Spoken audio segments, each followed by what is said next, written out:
جاتے ہیں، یہی وہ مدارس ہیں جو خوف و خشیت اور اخلاص و للہیت سے مسلمانوں کے سینوں کو منور کرتے ہیں، جہاں تقویٰ و طہارت کا لباس عطا کیا جاتا ہے، اتحاد و اتفاق کی تعلیم دی جاتی ہے۔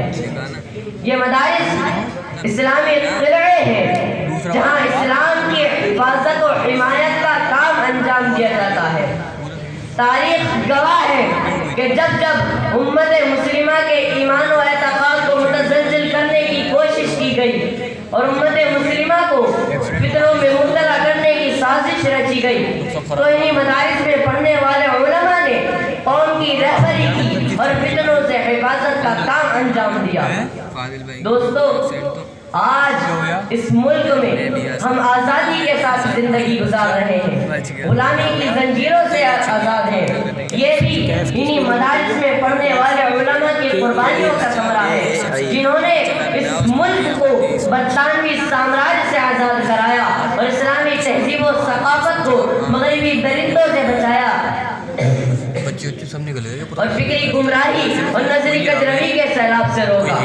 ہم سب کی ذمہ داری ہے کہ ان مدارس میں پڑھنے والے علماء کی قدر کریں، اپنے بچوں کو ان مدارس میں بھیج کر دینی تعلیم سے روشناس کرائیں اور قرآن حدیث کے علم و گزاری جاری رکھیں۔ دوستوں اور بزرگوں، شاعر اسلام علامہ اقبال صاحب مرحوم نے مغربی ممالک کے حالات کا مشاہدہ کر کے ان مدارس کی اہمیت کو جس انداز میں بیان کیا ہے وہ ہمارے لیے قابل عبرت اور باعث درس ہے۔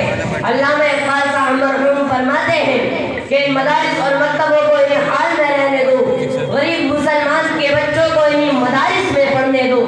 اگر یہ ملا اور درویش نہ رہے تو جانتے ہو کیا ہوگا؟ جو ہوگا میں اپنی آنکھوں سے دیکھ آیا ہوں۔ اگر ہندوستانی مسلمان ان مدارس کے اثر سے محفوظ ہو گئے تو اگر ہندوستانی مسلمان ان مدارس کے اثر سے محفوظ ہو گئے تو بالکل اسی طرح ہوگا جس طرح اندلس میں مسلمانوں کی 800 سالہ حکومت کے باوجود غرناطہ اور قرطبہ کے کھنڈرات اور الحمرا کے نشانات کے علاوہ مسلمانوں کی تہذیب کا کوئی نشان نہیں ملتا، اسی طرح ہندوستان میں بھی آگرہ کے تاج محل اور دلی کے لال قلعے کے سوا مسلمانوں کی تہذیب کا کوئی نشان نہیں ملے گا۔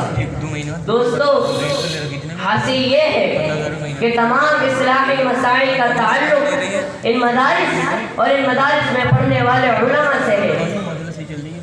ان مدارس اور علماء کا وجود ہی معاشرے کی بقا کا ضامن ہے، لہذا اسلامی شعائر اور تہذیب کا پتہ دینے والے مدارس کی حفاظت کی ذمہ داری پوری امت مسلمہ کے اوپر واجب اور ضروری ہے۔